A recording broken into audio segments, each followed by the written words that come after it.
I'm Sonia Faloyan. This is the Mind and Mana channel on YouTube.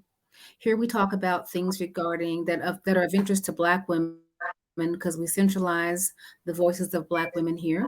We talk about finance. We talk about the importance of rest, how travel can be beneficial to the mind, body, and spirit. Um, and we also talk about what it takes to move abroad. And I love to interview people who have moved abroad or who are in the process of moving abroad or who travel back and forth. And so today I'm just really delighted to be able to interview a wonderful person that I've had a chance to get to know here in Chapala. And her name is Lucky Ruiz. And I'm going to have her introduce herself to you and tell you about herself. And I'm really, really excited about this conversation because Lucky is a young person who lives in Chapala, Jalisco, the Lakeside area. Um, and so I think her perspective is really, really important. And before I forget, if this topic sounds of interest to you, please do like, subscribe, share, and comment, and hit the notification bell so that you can be aware of the next time we have a conversation. So, with that being said, Lucky, I'm going to hand it over to you to introduce yourself to everyone. Hello. Thank you so much for having me here, Sonia. I really appreciate it. It's also been such a pleasure to get to know you and to spend time lakeside. I'm very excited to share my experience as a young person here because I think that many people might not expect a young person to enjoy it here so much, or they would be like, "What do you do?" But I will introduce myself. My name is Lucky. I also use they/them pronouns. And I am from Oakland, California originally, but have been traveling a lot in this past year alone. I was actually living in Berlin for 2 years and came back to California in April and was really feeling like I just can't be in the United States, which was already the sentiment that I had when I had left to move to Germany. And so I had come to Chapala to visit my grandparents, actually, who had retired here, who are also from California, and my step grandfather's from Cuba. And so I just came and I fell absolutely in love. I think that had a lot to do with being in a place in my life where I really wanted to have peace and ease. And a large part of me leaving Germany was because it was not that. And for some of my own reasons, because like acquiring a visa out there is very difficult. And was just kind of feeling like, do I want to work this hard to live in Europe? I don't really think that's my goal. And was definitely in a space of questioning what it was that I wanted to do with my life and what direction did I want to go in. And in no way, shape, or form did that necessarily feel like going on this, I don't know, capitalistic adventure where I needed to like prove my monetary value to a government that I don't even agree with. So, yeah, that is really one of the main reasons that brought me here. But I would say why I stayed is just the community, honestly. The community and the beauty and the small town energy, because I have lived in big cities my whole life and I'm very used to living in big cities. And I think that being here gave me a different perspective of how beautiful a slower life can be, how beautiful it can be to walk down the street and everyone says hello and you make friends so quickly in that way. Not necessarily friends that you go and hang out with, but people that you can trust in the community and that are looking out for you and that see you every day and that witness you and you witness them. And there's something very valuable about that as just a human being. It's so necessary. I agree with that. People actually do take time out to say good morning, good afternoon, and good evening here, which is beautiful. Exactly. And that's something that like me and a couple of my friends were raised to do, but I feel like when you're in other places or in other countries where that's not the culture or where it's just not accepted or where maybe you've had the experience so many times where people just don't even respond to you, then it feels like, okay, well then I'm not even going to put the effort out if no one's going to give the effort back. But here I feel like that's something that has been really nice because we need to acknowledge one another. Like we're not just here existing as weird individuals who shouldn't be acknowledging each other. Like I just feel like that it really strips us of our humanity in certain ways and dehumanizes us from one another when we aren't just able to see each other in the street and say hello. So I think even something as small as that has been one of the big factors of why I feel so comfortable here. You are you're a relatively young person. You're still in your 20s here in Chapala. How have you been able to make a living in town? Great question. You're not a retired Well, person. yes, I'm not a retired person. So, for like full transparency, I'm 24. So, I'm still what I consider a baby roaming the streets. And a big part, actually, of why I had left California or decided to stay here was because I had got a job here. And what that job was doing personal assisting for visual artists, specifically for textile artists. That's just how it kind of happened to be. But I had some prior experience in Berlin doing personal assisting for a musician and a visual artist. And I feel like that experience was interesting for sure. But it was my first time. So I think, there was a lot that I wasn't so confident about, or wasn't so sure of myself. But now I think being in this environment, I felt very confident to be like, I think I can put my skills to use here. I know that I'm a great organizer, organizational brain type of person. And so I started working with one of the artists in this community named Deborah Kruger. And then Deborah introduced me to Sonia. And so how I have been making my living here is by doing so many different things, because a lot of people aren't sure what a personal assistant is. And basically, what I say from my point of view and how I approach the work is that I am like an emotional support person first and foremost, because I think that your emotional relationship to yourself and also to all of the tasks that you have to do when it comes to creating artwork is so important. It's important that you feel good in that. It's important that you feel like confident in what it is that you have to do. And so really making sure that whatever task it is that I take on is something that allows the artist to feel like they have more time and space to pay attention to their artwork, that there's something that I can do where they can just offload that from their mind and allow themselves to be more engaged in the work. And so that looks like many different things. It looks like buying plane tickets. It looks like writing up bibliographies and CVs and editing web pages and graphic designing for press releases. It can even include doing a little bit of studio work here and there. But really, it's down to whatever it is the client that I'm working with needs and how I can be there for them in that moment in a way that feels the most beneficial to them. Do you find that there's a need for that in Chapala?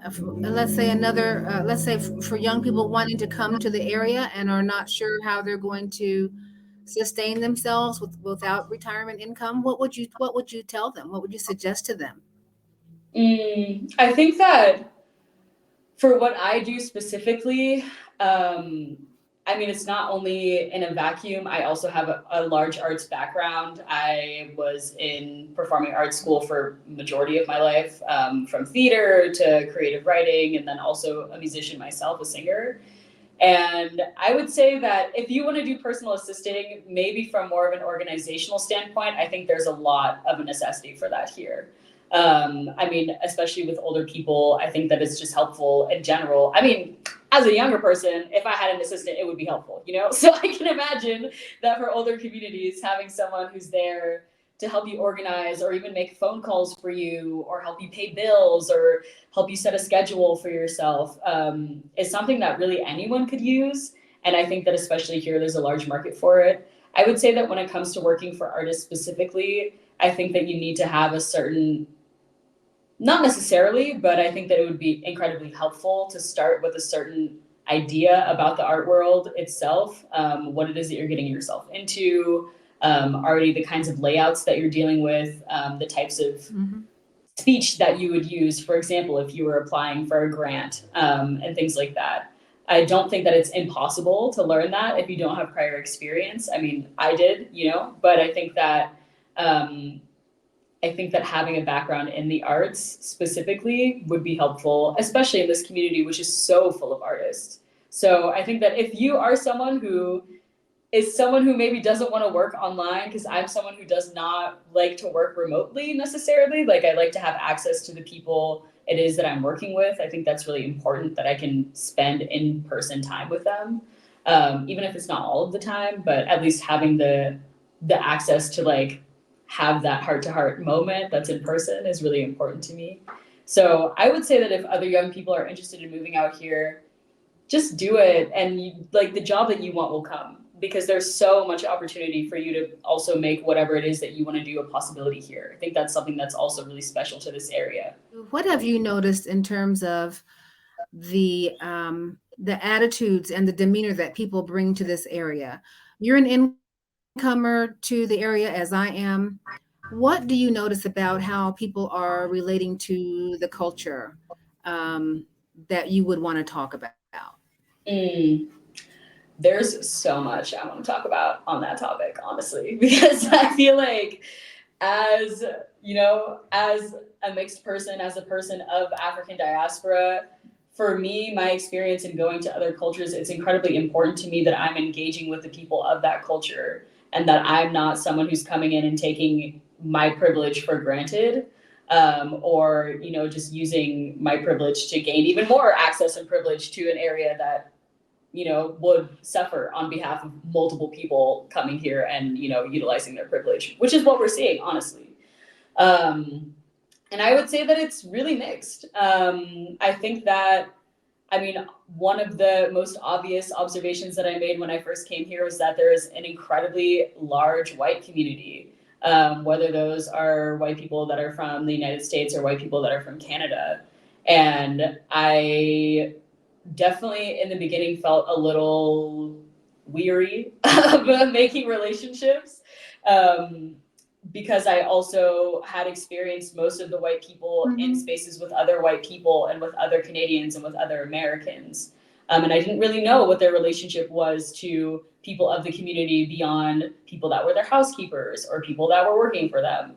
And I would say that that's still something that I'm trying to navigate, because I think that in my experience, there's still not a lot of intermingling unless it's like for romantic purposes. And which is also interesting, right? Because I think that there's a lot when it comes to desirability, and desirability in the way that that functions in terms of how people feel safe, or how they can like achieve different social classes by dating a white person, for example. um, but beyond that, when I found the Black community here, specifically the group of Black women that are living here, that was something that was incredibly different for me, because I also understand that in Black women moving here, there's a whole other preset of reasons and desires for moving to a community like Chapala, versus like, yes, of course, I think we can all agree as people from the States and from Canada, like our dollar does stretch farther here, right? But I think when it comes to just everyday dealings, in terms of like not having to be fearful of your life when you walk out of the door, feeling like you can be in a place where you are safe, feeling like you can be in a place where you have Yeah. stability, which is not the reality for a lot of Black women. And so I think that that is a difference that I can recognize immediately in the ways that the intentions for coming here are different. And I think when your intention for coming here is different, the way that you treat the space is different. And I would say that a lot of the Black people that I do know do have various relationships with Mexican people, not just for the sole purpose of like hooking up with them, or like being romantic with them, but for genuinely Right. understanding what it's like to be from communities where other people come in and co-opt everything, and then you have nothing. But people who really enjoy the culture that exists here and want to Right. highlight that and love the vibrancy that exists here and feel like there's also kinship with that culture as well. I think you really hit the nail on the head in terms of that, in that people really come here for different reasons, um, based upon their prior experiences, and then how they decide that they want to enter how they want to enter the community. And my experience of most of the Black people that I've met here are very much interested in engaging and integrating with the community to develop friends and friendships. We want to go to, we want to be invited to a quinceañera. We want to, go with the family to the cemetery on the Day of the Dead. We want to go to their parties. We want them to invite us to church, and and the same. Um, and even in terms of the relationship that people have with persons who work for them, um, being mindful of the privilege that we do have, and also not exploiting that, and really seeing our people that who do work for us as human beings who are worthy of making decent wages and who have lives and families that they are devoted to at home, who have gifts and talents, artistic talents. The artistic talents of the community, it's it's mind blowing. And Hmm. to to be able to acknowledge that, and to acknowledge the artistry that people just by being themselves, it's so important. And I don't see the other community having the same respect for that. Right. And I also want to add that there is an element to it that's also about not only making friends with other Mexican people or people that are from here that also share the same educational or similar educational backgrounds to you, because I think that's another thing is that there's a huge class difference based on systems of education or religion. And I think that it's really important to also know, because I can imagine so many white people right now saying, like, well, I have a bunch of Mexican friends. And it's like, sure, but the Mexican friends that you do have are people that have had access to privilege, Yeah, because there are also degrees of privilege that exist in Mexico, which we need to be honest about. Um, you know, that those relationships sometimes are absolutely. only based on the educational proximity or academic proximity that people have to each other, even if they don't consider themselves academic. Still, growing up in a place like the United States gives you a certain type of access and proximity to academia depending on who you are and what you look like and where you come from, right? So I think that that's another aspect of it too, is like making sure that those community members are also people that are not just people that you feel like you can I don't know, like be on the same. I just think it's good to mix around with everybody and experience everyone and have relationships that maybe you wouldn't be used to, because it is a different culture, you know, and having those relationships that are different is also going to open your eyes more to the experiences of probably a majority of people that are living here, as opposed to like a small few couple of people that have gotten to get a higher education in that way. You had mentioned briefly that you went to a performing arts, well, you had a performing arts education. And I'm just going to say it, you are an amazing, amazing singer and performer. And I Thank you. wanted to ask you, how are things going with your, with your putting together your own band? That is something that has been difficult for me, not in terms of music. Like, luckily, all of the friends that I've made here that are around my age or the same age as me are all musicians, which is like just a blessing. But in terms of forming my own band, it's also been difficult because all of my friends are already in bands. And so everyone who I'm like, you're an incredible musician, I feel like is super busy. But I do feel that, and which will be coming soon, when I do start performing more as a soloist, just like with my mic and my little speaker around town next year.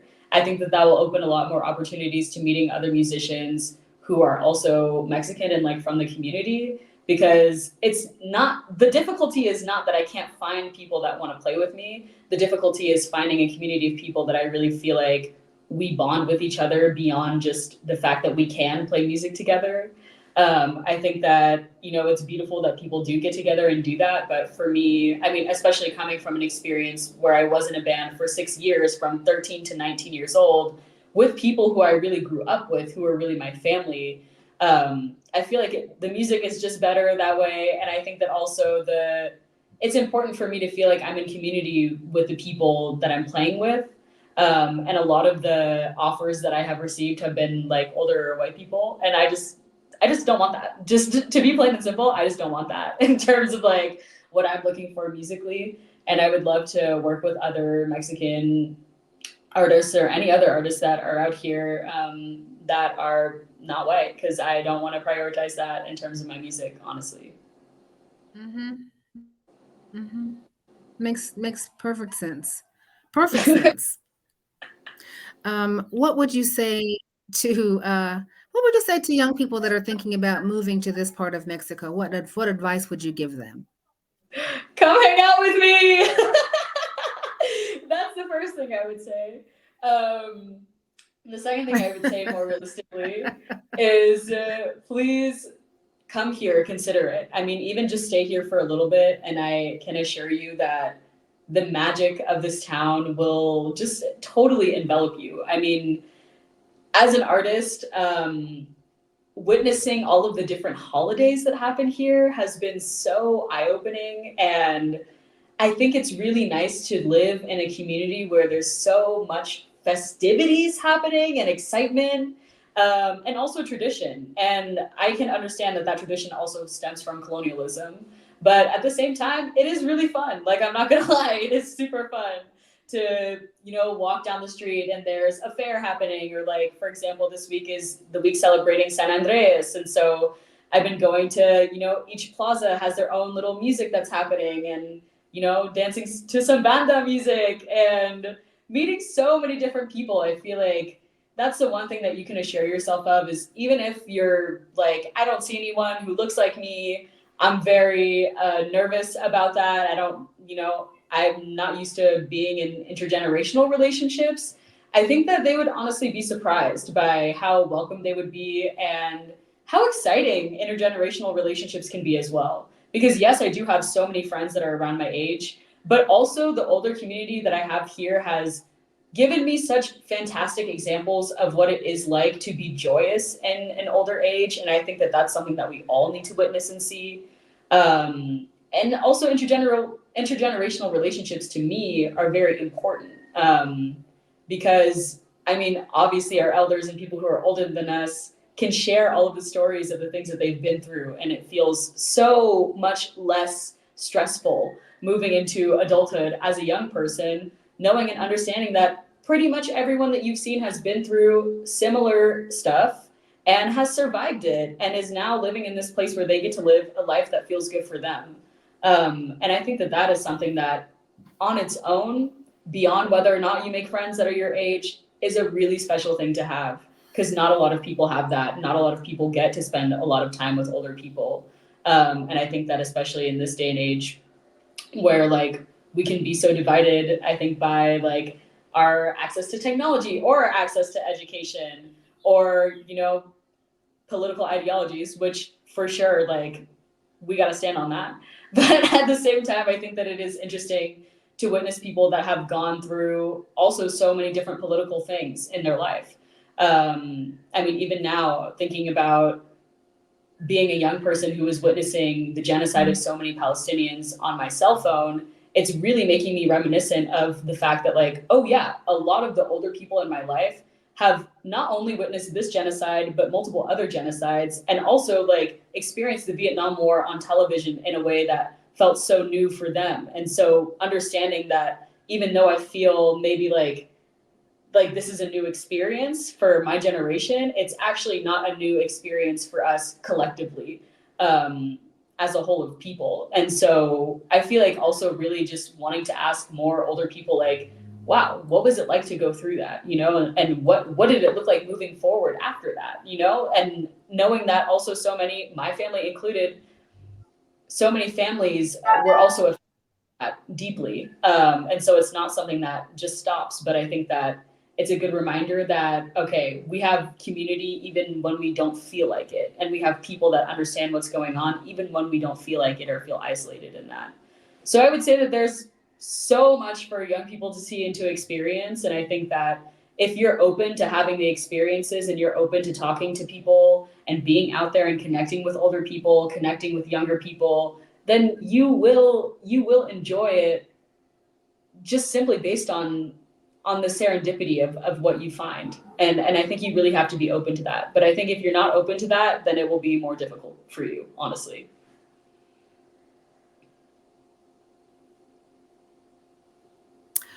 I love the fact that you touched on joy You know, Mhm.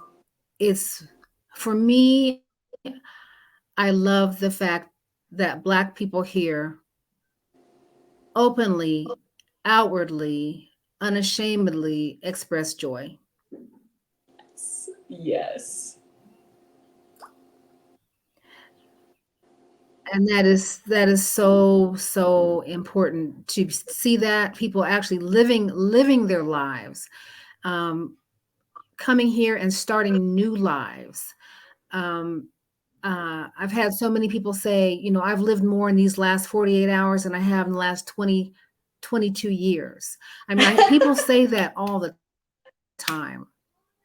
And to see Black people smiling and, you know, riding bicycles and walking, hand in hand along the wall. It's a wonderful thing to see the joy. It's a beautiful Mm. thing. Yes, it is. I'll never forget when I first came here and first started hanging out with the Sisters of Chapala, which is a group that exists here for anyone watching who doesn't know. It's a community of Black women and their loved ones who live here, who gather on certain occasions and have many festivities that are so fun. But I'll never forget being at Gossips, which is one of maybe the only Black owned restaurant here in Ajijic, actually. And seeing all of the women Mhm. dance and just be so joyous and do whatever they want. That's the thing that I love, is just witnessing people get to do whatever they want. They're not being judged. No one's telling them to be quiet. No one's like, oh, look at those Black people, like just freedom, total complete freedom. And I remember asking one woman, like, what were you like 20 years ago? Because I can imagine if you're like this now, then like when you were my age, you must have been so fun.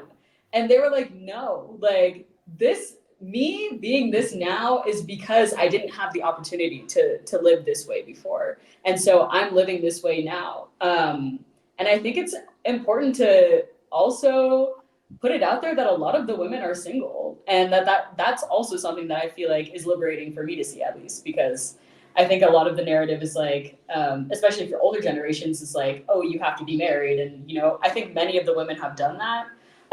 But I think to also witness them in this joy as single women is like also tremendous. There's just so many differences between what it is that I feel like my generation is allowed to do versus what the other generation is like, didn't have the freedom to explore.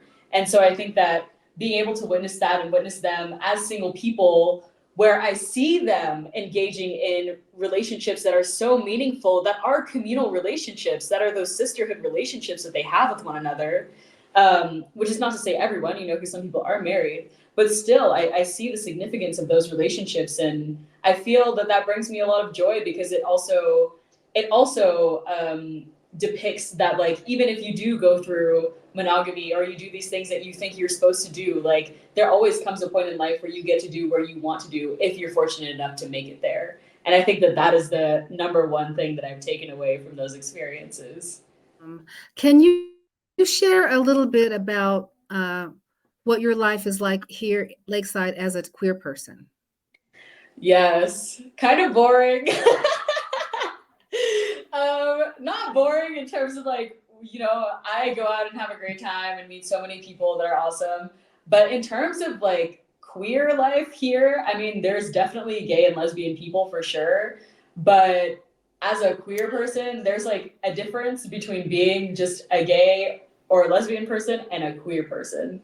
Because I feel like being a queer person is something that is more political. Not like it's a political standing or so, but I think that it's having a different sort of understanding about gender dynamics, and gender roles, and the ways that that plays a part in your relationships. There's a lot of people that are gay or lesbian, but they're straight. There's like a lot of heteronormative beliefs placed on their relationships, and there's a lot of ideas of like masculinity and femininity being reserved in certain ways for certain people. And I feel like that's a lot of the depiction of what I've seen here. I haven't seen that many younger queer people. I've met people that are like around my age who are like lesbian and bisexual, but I feel like it's also not something that's necessarily an identifier of community here, Lakeside specifically. in ways that it has been, for example, in other parts of my life. Like pretty much everywhere else that I live, all of my friends are queer people. But here I feel like I was friends with so many people who I just like assumed were straight, and you know, they were asking me like, are you're like different, you know? And asking those questions, and I was like, yeah. And then them opening up to me and being like, yeah, I'm actually bisexual too, or like, yeah, I actually like am also queer. And so I feel like there is an energy of the queer people who are here, like wanting to go out more to Guadalajara, for example, and be like, all right, well, like, let's get a group together. Let's go out to Guadalajara and see what there is to do. Because here, I mean, there's not so much to do beyond like house parties if you want to go out. But in terms of having like a queer nightlife, there's really not any besides Lucky Bar is what I can think of, which is a bar in Ajijic that is like lesbian owned bar, which is incredible. But I would also say that the crowd there is definitely older, and majority from what I've experienced in my time there, like older gay men. And so I would say that that's been a lot of my experience too, not only here, but in many parts of the world, is that there's a lot of spaces for gay men to congregate and for them to have their kiki and like have a good time. But when it comes to queer spaces, for people who are maybe trans or non-binary, or, you know, just like not necessarily like lipstick lesbians or like mask butches, like for people who are everything in between, and also for, you know, the mask lesbians and the lipstick lesbians and etc. and the gays. But I think that like there's not so many spaces that are really for the like gender queerness of it all. But I've been to some like lesbian parties in Guadalajara, and they're just very, I don't know, they're just like very they're very homogenous is what I will say. I think that that's also a part that plays into like the desirability here, is that when I was in that space, at least as soon as I walked in, I was like, I don't feel like I'm going to find anyone here that's attracted to me, really. And I think a lot of that had to do with the fact that I felt like a lot of them looked similar to each other and were also in relationships with people that looked similar to them. And so I think that that's a layered experience, right? A part of an intersectional experience of not only being like queer and like not a like femme girly girl, but or like not like super butch, not feeling like I'm really like either of those things, but then also being someone who is a mixed person and who does not visually look like them. And so yeah, having an interesting experience there, and am on the hunt for more queer experiences for sure, because it's necessary. And how have you been treated? Has your identity been a barrier in other, you know, how am I trying to say? Have other people put up barriers for you, or you know, how would you describe your, you know, your acceptance in this area? Mm. I would say that in my experience, I've been pretty accepted, honestly. And even then, like the experiences that I have had regarding racism have been mostly from like a point of exotification, and like from that, which I mean, like when I first came, my hair was much longer. And actually, that was a big reason why I cut my hair. My hair was much longer, and a lot of people were like, can I touch your hair? Or we're just touching my hair, and we're kind of obsessed with my hair in a way that was really pissing me off. And so, like, that experience where it's, you know, people are like, oh, we have good intentions and it's just fun or whatever, we don't know. But at the same time, I'm like, I don't know. I just feel like, no, I can't do it. I can't do it. And I don't know. It actually like played a big role in why I chose to cut my hair. But also, not only that, I feel like also the experience here is very like masculine or feminine. And I just felt like I was a little too feminine for my liking here. And so that was also a reason why I cut my hair. But beyond that, I would say that most of my experiences have been accepting, but I also question that acceptance, because I do think that when you are someone who is exotified, which is its own, not complex, but I feel like complex for people who don't necessarily understand it, situation is like, well, who gets to be considered exotic? Because I'm someone who's from California, right? And I'm just, you know, a mixed person, and, you know, Mexican and black, or Mexican, Puerto Rican and black. And then there's like my friend, for example, who is a dark skinned black woman who's from Ghana. Like that's actually exotic, you know? But the thing is that like dark skinned people or people who don't fit this ideology of what exotic is, which is like, oh, like a caramel skinned person with curly hair, then they're not going to be treated with the same kind of appeal. They're not going to be approached with the same kind of curiosity. Um, and if they are, then it's like also it's gonna be from a place of exotification for sure, but from a different place where it's like when I go out with her, people are like, oh, can I take a picture with you, you know? And like people are also making comments about her hair, but I feel like really coming from this place of like not like really seeing her humanity first, just like seeing her skin tone first. And Mm-hmm. that's like not an experience that I have, you know? Mm-hmm. And I think that Mm-hmm. that's important to state because I can't say that everyone who wants to come here will have the same experience, and I can't say that every black person who wants to come here will have the same experience because we're all varying shades, and some people like me are mixed, you know, and so my experience is its own experience as being a mixed person who also can kind of speak a little bit of Spanish, who also is Mexican. So like there is also a familiarity that I have with the culture, and there's a familiarity with that anti-blackness that I have as well. And so I think that that is something that, yeah, definitely gives me a little bit more perspective in being here.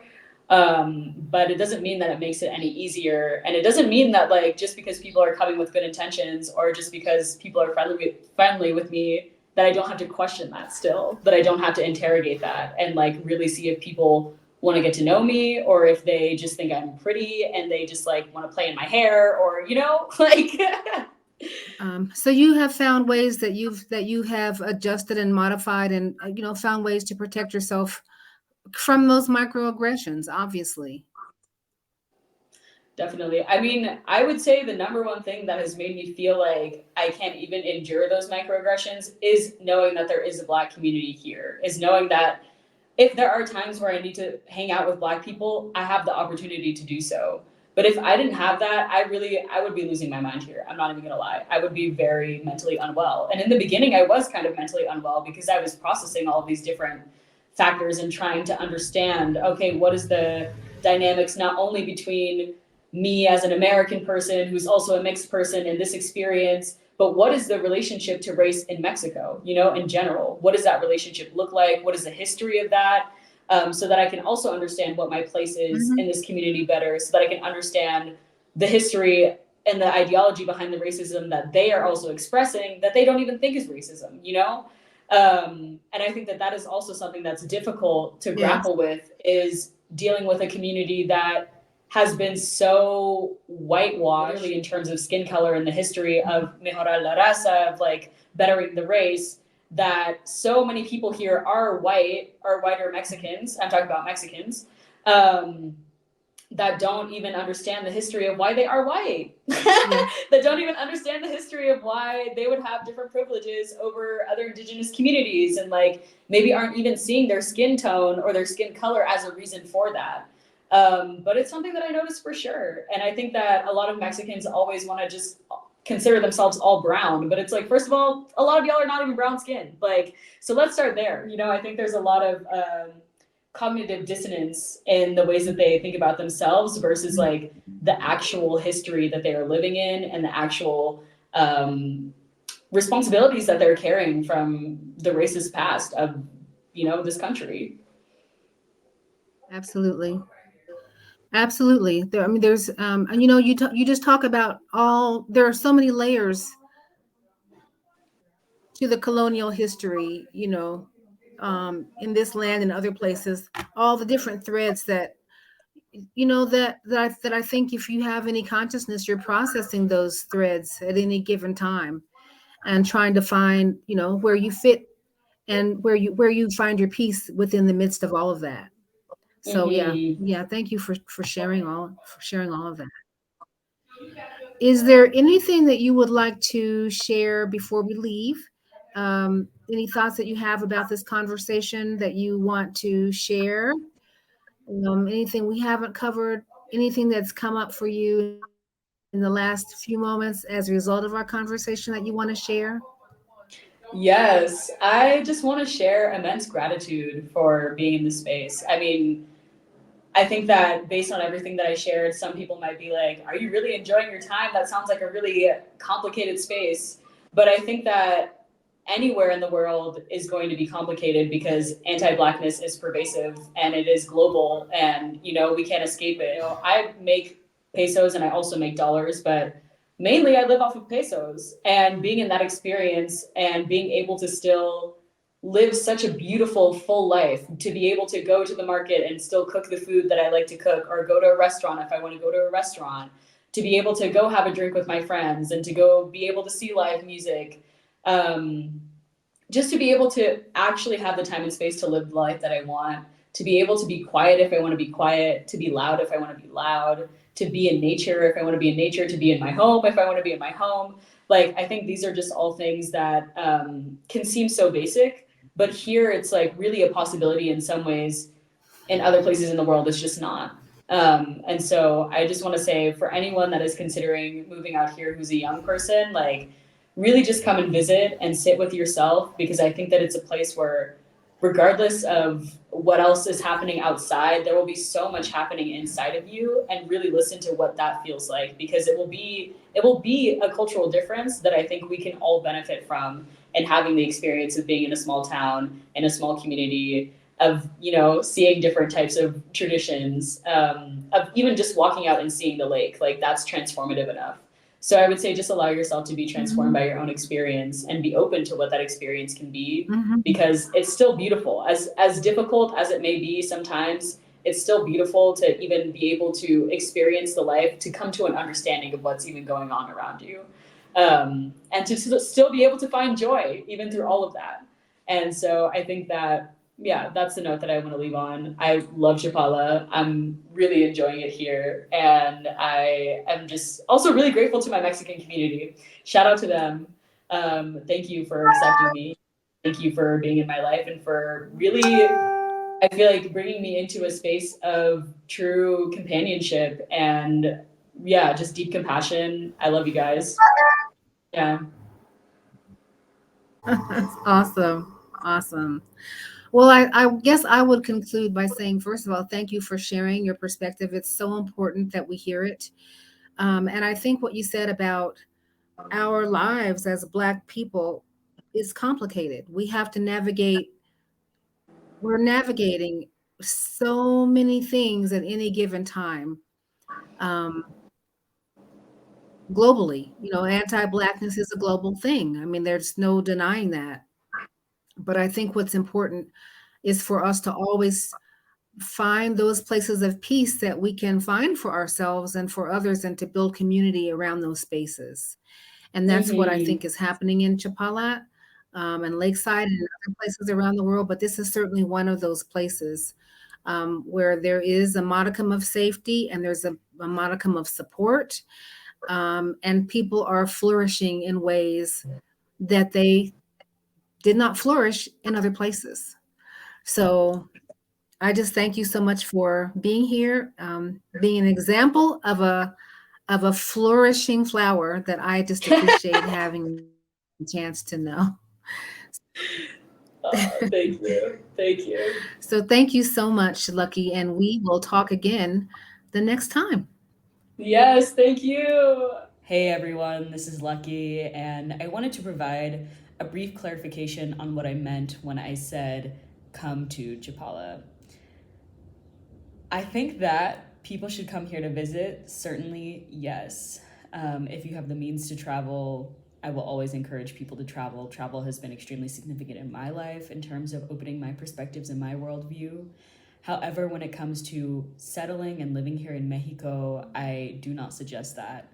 As someone who has personally been displaced in my hometown of Oakland, California, due to gentrification, I see the same patterns happening here, in terms of white affluent people, or just people who are on the wealthier side, period, having access to spaces that are changing rapidly the demographics of neighborhoods here in Mexico and in Chapala, Ajijic, the Lakeside area in general.